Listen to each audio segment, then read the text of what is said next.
Hello and welcome to the Society with Fatma Shaheen at PTV World. Whereas, of course, we understand the fact that, the transgenders in the Pakistani community have made a mark in not one, rather several fields. We also understand the fact that there are still not one, rather several challenges that the trans community of Pakistan faces. What are these challenges? This is something upon which we'll be shedding light during the course of today's conversation. Overall, we'll be talking about the social status of the trans community, more particularly how it has evolved for the better over a period of time. In this regard, we'll also be talking about the progressive laws that do exist so as to afford them, the due protections that they do need. We'll be talking about the landmark judgment of the Supreme Court of Pakistan too in this regard. And we'll also be talking about the various initiatives that the government has taken so as to empower the trans community, so to speak. Last but not the least, when we talk about ensuring their acceptance and inclusion in the Pakistani society, we'll also be talking about the possible role that the society at large can play in this regard. This and much more to follow on today's show, that too with an extremely enlightened panel. Let me introduce you to my today's panel. My first panelist for the show today is Ms. Jannat Ali, who is a trans artivist. She's also a motivational speaker. Assalamu alaikum ji and welcome to the show. Islam, thank you. You're most welcome. Alongside her, I have Dr. Shahzeb Shamim, who's a psychiatrist. Assalamu alaikum ji and welcome to the show. Walaikum Assalam. Thank you very much. And via Zoom link, we'll be joined by Saro Imran, who's the focal person for skill development of transgenders, working for the Social Welfare Department. And she's also working for Punjab AIDS Control Program for the Government of Punjab. Assalamu alaikum ji and welcome to the show. Thank you so much. Now, before we start discussion on today's topic, let's have a look at this brief report. In recent years, implementation of transgender rights has made major headway. In May 2018, Pakistan's parliament passed a legislation which gives them equal rights. The transgender community is playing an active role in social, government, health and commercial sectors. As a whole, Pakistan has embraced transgender community, and now that's the very positive sign for transgender community. And I know that transgender community is actually playing a very vital role in social development. They are now in education sector. Fortunately and luckily, in Pakistan, at government level, at social level, at economic level, now transgender community is being considered as a very important part of our society. Serious efforts have been made to give them equal rights, but still more needs to be done. The transgender community, just like all other human beings, plays a very vital role in the development of our community, and in order for positive social change, it is very important for us to take measures to rehabilitate and reintegrate transgender persons into all aspects of public life. Efforts to mainstream transgender community in Pakistani society continue by the government, NGOs and by judicial decisions, but there is a long way to go. Welcome back. So we just saw this report. To start with the basics, I think the first thing that we need to address is, of course, a transgender's right to seek education. In this regard, we understand the fact that, this is something which comes with a lot of issues, a lot of social, cultural barriers, so to speak. So as somebody, who has not had that benefit of being in that typical guru culture, what was it that motivated you to actually, have so many qualifications at your own credit? More particularly, you're also a very accomplished gold medalist and you have an MBA to your record as well. Yeah. Alhamdulillah, first of all. And just like other genders, like male and female, I also wanted to be, educated person and want to do something like for my country. I always wanted to do something. But, by time when I was in the transition process, when I was feeling I'm different, I was also noticing that, people which I'm observing who are like me, why they are not educated, why they are begging on road, why people are making fun of them. And, how can I change? How can I live, a life with dignity and respect? Right. So then I found the way that education, maybe I need to educate myself. I need to find a way which will provide me the space to get education. And for that, I realized when I was trying to express my gender expression, at that time I was feeling resistance. But I did compromise on my gender expression just to complete my education. But when we talk about those typical societal cultural norms, that typical mindset that we do unfortunately have in our society today, what are those problem areas that we need to work upon? Because we talk about a transgender's right to education, it is very clear that they have the same rights as anybody else does. But the problem creators are the social barricades. So how do you propose can we overcome those? You know, that the biggest challenge is the lack of awareness and unsensitization. People are not sensitized enough to accept. Actually, it's the mindset. You know, even after completing my education, after getting gold medal and distinction in my University of Central Punjab, I did double major in HR and marketing. And I'm the first lecturer in Lahore in university. I started teaching, mashallah. But you know, the mindset which I observed as a student and as a lecturer, when people saw us growing, they are not ready to fill this communication gap, and but they are so ready to, you know, do complain and stereotyping this our vulnerable community. Right. People like you, given your position of power, you should exert it, because the fact that people like you are coming to the forefront, the fact that you are the trendsetters or the path breakers, that in itself so much, you know, speaks for itself. But coming towards you, Sarah, that you're the first transgender in the country who has actually gotten admission in PhD in London. So as somebody who's so highly qualified, and before this you've also done your masters and you've also had an MPhil to your record, how do you feel can we create safe and inclusive spaces for the trans community in Pakistan, more particularly when it comes to their education? Thank you so much. You're most So welcome. basically, I think that we need to mainstream the institutes from like secondary, primary schools to the university and higher education level, and make an enabling environment by like making right policies, procedures, as well as the systems that are pro-trans. Because normally there is no policies when we talk about harassment, it is just the women harassment, but there is no specific policies in place, even in big university, regarding the third gender and transgender community, and specifically transgender women.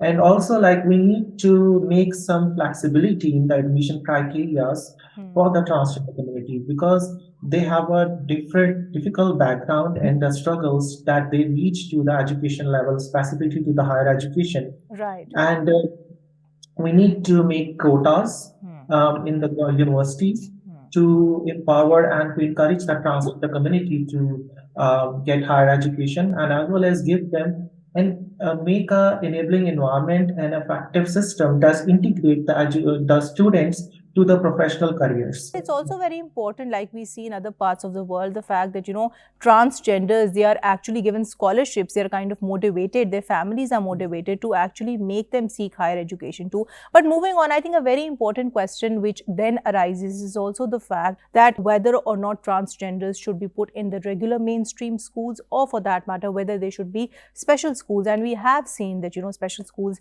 have been established in the country, so to speak. So as, you know, a trans activist, what would your view be on this particular issue?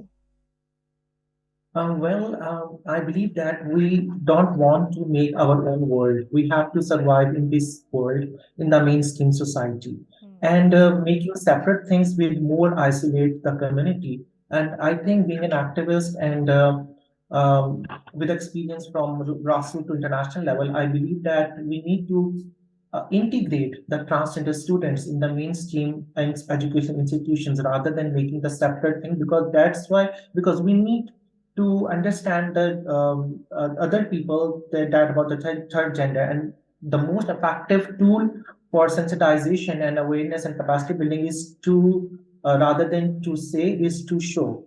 And when, like, for instance, in my case, I studied in the mainstream university, and a lot of my class fellows learn a lot of things from me, that they have said that we have never seen such example, and we were so confused about the third gender. So we need to mainstream the community into the main education institutes rather than isolating them in more.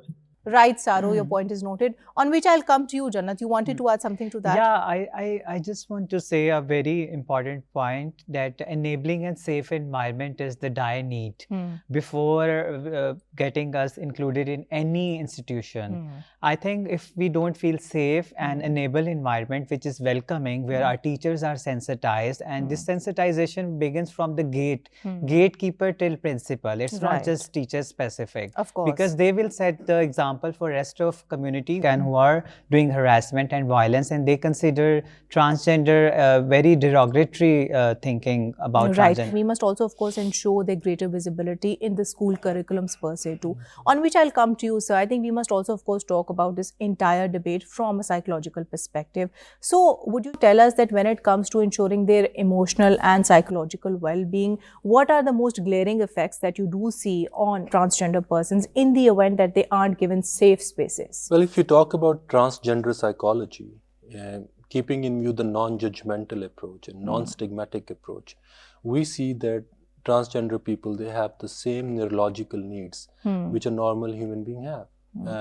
And they have got the same emotional needs and cognitive needs and behavioral needs as a normal, ordinary human being, man or woman, has got in their lives.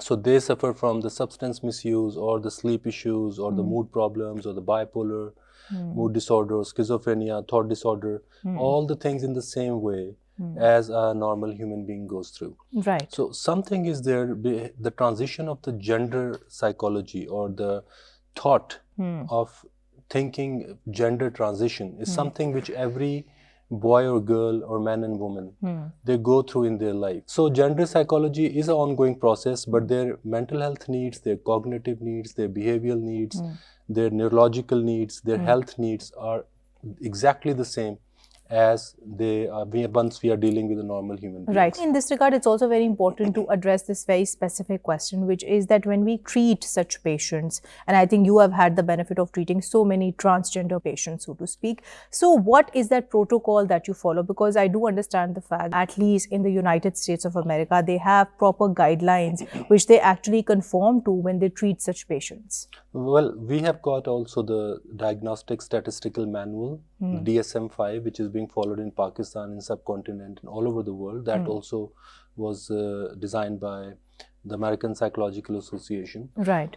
Is treated at the clinical level in a non-judgmental way, in the jargon which is defined already in the manual. Right. So, and that language has to be very sensitive. Yeah, it has that to be very very sensitive. correctly worded. Yes, yes, that has to be very according to the clinical picture of the patient, and addressing the needs of the patient is very important when it comes to the transgender client. On which I'll come to you. It's also very important to mention the fact Pakistan's first artivist, which means that you're both an activist alongside being an activist. So when we talk about combining both, because we do understand the fact that, you know, art in itself can be a very socially relevant, rather very effective means of actually practicing activism.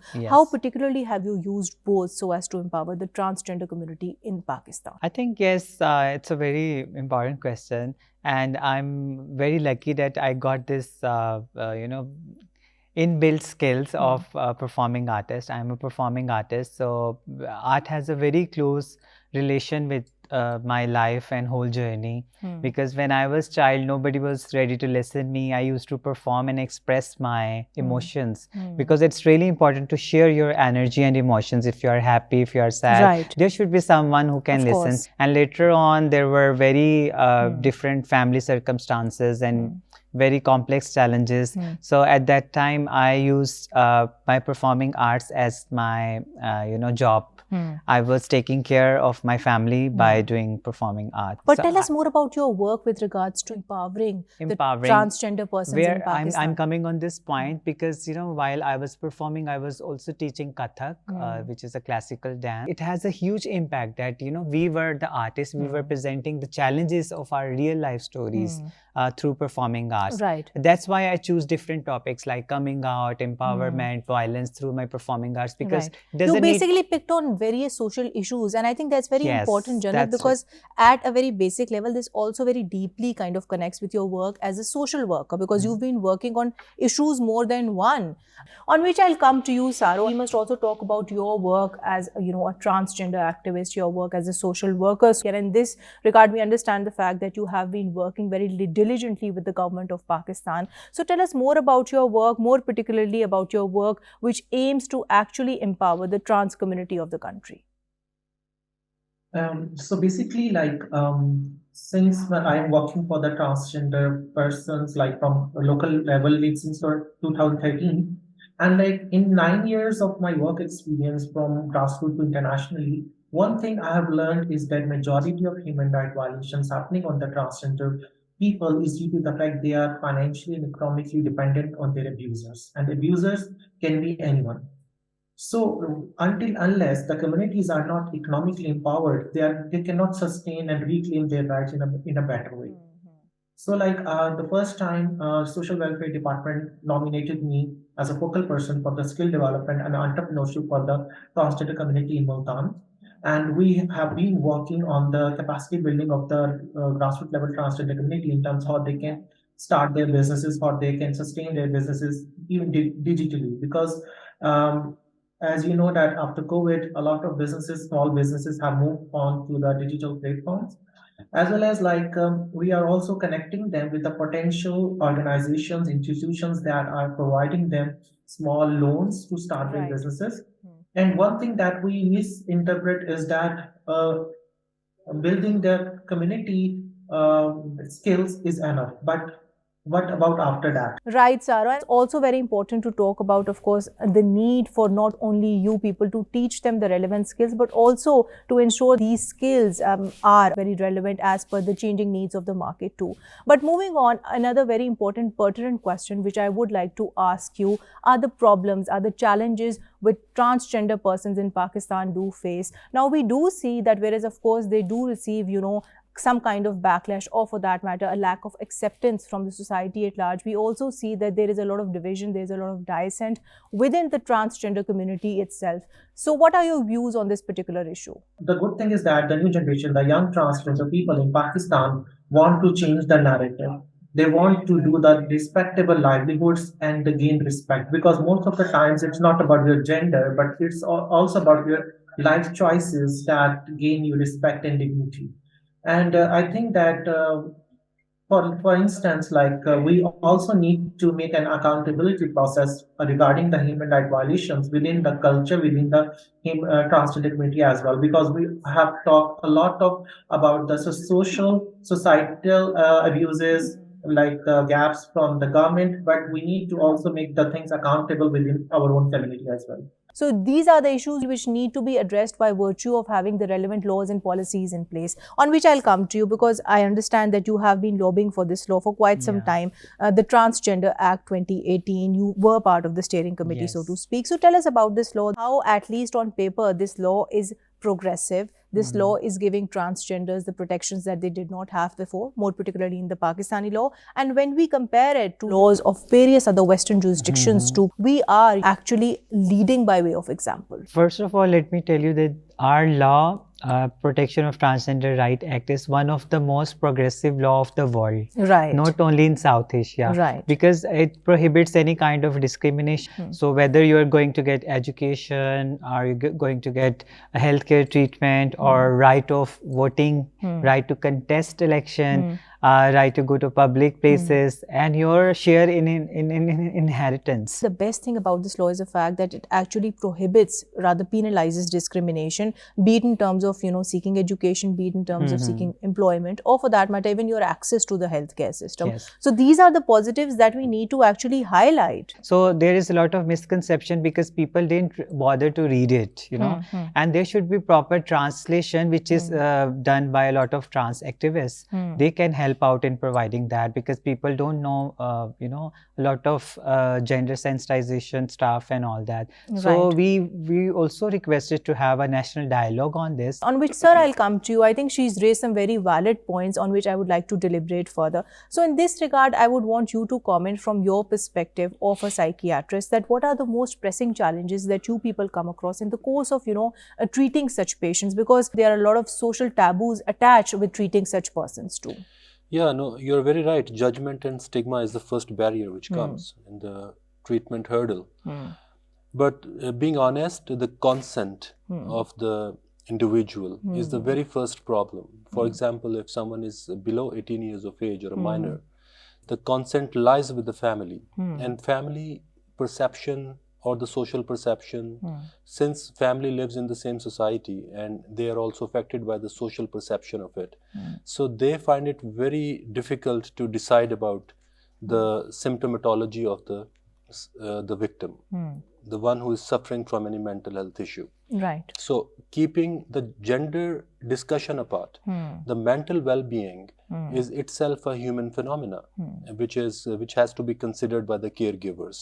Now they confuse it, the families, they confuse the mental health challenge with their malingering or maybe their kind of, fake symptom presentation to gain attention towards the issue.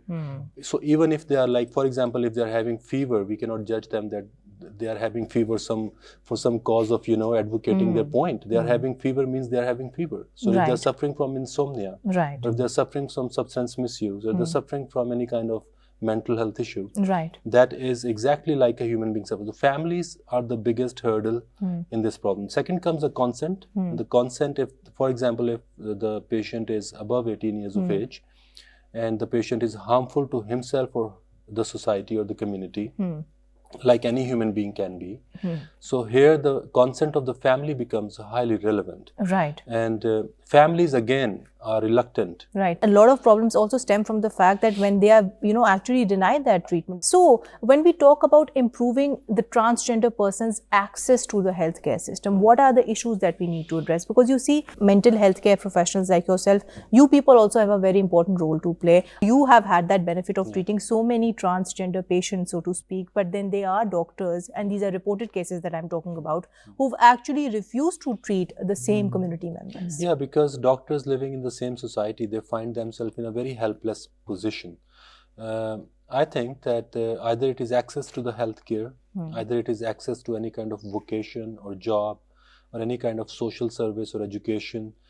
Transgender people have got, they should be having the same rights as normal human beings are having. So if someone is treating them, so even if we treat the criminals, so why not the transgenders? So criminals have committed crime, but transgenders are innocent people. So, but gone are the days when they used to be treated like criminals. This is, I think we are talking about the British era. Times have really evolved now. We see so many educated transgenders, people like her, people like Saro, and so many others, all so to across speak. the world we see. Exactly. I've seen the best makeup artists, they are the transgender people, best artists, painters, and so many poets and writers. One thing I would like to mention, like Jannat mentioned, that she has been teaching human resource. We need to have this kind of perception in the society. When she is talking about human resource management, then the ears should be listening the human resource management, not listening where it is coming from. Exactly. They should be talking about the abstract topic in its sense. So if they're talking about the education, or if they're talking about the mental health, if they're talking about the health access, we should be talking about that very abstract theme rather than judging them that who is saying it. Right. So coming to you, Ms. Saro, it's also very important to then draw this distinction between transgenders having equality and between transgenders being given that environment where they are treated with equity. So how do you particularly draw this distinction, and why is it so important that, we create an equitable society for the transgender persons in the country? Yeah, so basically, when we talk about the equality, that means like each individual or a group of people is given the same resources and opportunities. But equity is something that recognizes that each person have different circumstances and needs, and allocate the exact best resources and opportunities as per their circumstances. For instance, transgender community, have gone through a lot of things. They have been disowned from their families. They have been humiliated. They have been the victims of child abuse. They have been the victims of every type of violence. So, as do every opportunity, resources should be distributed as per the circumstances of the groups. For instance, like I was reading a report that in the last 5 years, that much venture capital has been distributed between male entrepreneurs and women entrepreneurs, but there was not a single transgender beneficiary of any public-private incubation labs. There is a huge question mark that even if we give an equal platform.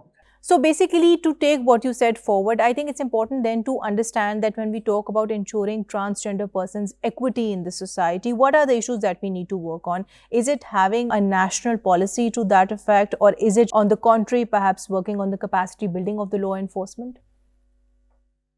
I think that it is a two-way process. Like we need to uh, equalize, or you can say that normalize the concept of equity, not only on the policy level but also in the micro groups, because a lot of things have a huge impact on micro level rather than just focusing on the macro change. Yes, legislations, laws have a huge impact in the protection of the rights and ensuring every transgender person have access to resources and are enjoying equal rights. But I think that with the legislation and the policy, including especially the institutions that are helping the transgender community economically, need to focus on equity. And for that, they need to include the transgender people in the development of the policies, in the decision making and in implementation of those policies. Right, Saro. To implement all these proposals that you have made, we at a very basic level need to, change our societal attitudes so as to make them more inclusive and accepting of the transgender community in the country. On which I'll come to you, sir. I think we must also talk about the plight of young transgender children. A lot of times we hear incidents, not only in Pakistan, but in different countries, so to speak, as well, where we see that children are not allowed to play sports, or for that matter they are discriminated against in ways more than one. So as a mental health care professional, how do you propose can we tackle such issues? And when it comes to people like yourself working with the other stakeholders, be it for that matter the government, be it for that matter the educational institutions, or at a very basic level the parents and the families of the transgender children too, how do you propose can that be done? We see that the naturalization of transgender people in Pakistan has been really into a progress in recent times. When it comes to children, the transgender children, they need to be protected by the state and the state organizations like all other individuals are, and they should be given the same opportunities as any other child is given. Also, I think they, since being very creative, they should be given a proper opportunity for the art therapy expression, the education, access to the educational services, even the access to the healthcare services. I mean, they are ordinary human beings, like all of us, like men and women. So any child on this planet, in any country, I mean, United Nations is of the view, the federal government is of the view, the organizations are working for it. We are having the ID cards of them now. So at the end of the day, having said that, the focus then comes on individuals per se to actually implement all these things in letter and practice. Yeah, I think so. They are rather the special children. They're the special people. They should be given the special privilege. And they should be participating in everything, in every way. And they have got all the rights to participate. And they have got all the potential to exercise themselves to become a contributing individual in the society. Right. So coming towards you, and before we conclude today's show, Jannat, we must talk about, the very important, rather pivotal role of media. And in this regard, we understand the fact that, whereas of course media has given greater visibility to transgender persons like yourself, it has also made them more vulnerable. So how do you propose can the trans community of the country use media to their advantage so as to strengthen themselves, so as to empower themselves? I think there is a dire need to show the positive side, the best practices like you are doing, and thanks to PTV. Because from the childhood I've ever seen, transgender person, they are making fun of trans community. Even there is a thin line between making fun and disrespecting, Of course. So people don't understand this. They make a transgender character and then they make fun of whole gender rather than one personality. You know, there is a difference. That's a very important point that you've raised, because Yeah. you know, likewise, there's a very thin line between expressing yourself freely and defaming the Yeah. other person. Yes. So Yeah. how do you feel as an accomplished transgender in your own right? Can we use, you know, movies or films for that matter, Yes. so as to advocate for transgender rights? I think it's really important to portray the real themselves rather than assuming, deciding their character by yourself and then ask them to fit in that box.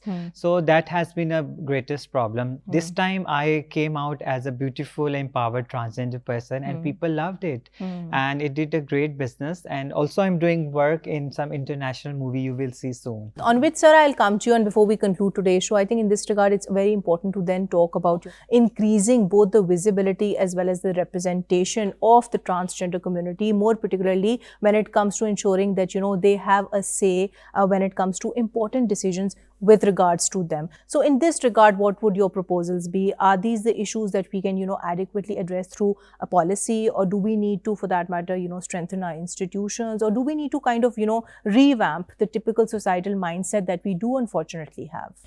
Yeah, I think we need to have a focus of human development when it comes to transgender people. Like human development, it comes to men and women, and the opportunities, access to the educational services, access to the healthcare services. We need to have a focus in every organization. We need to have the focus in the media for these people, to let them participate in everything. Because they are existing.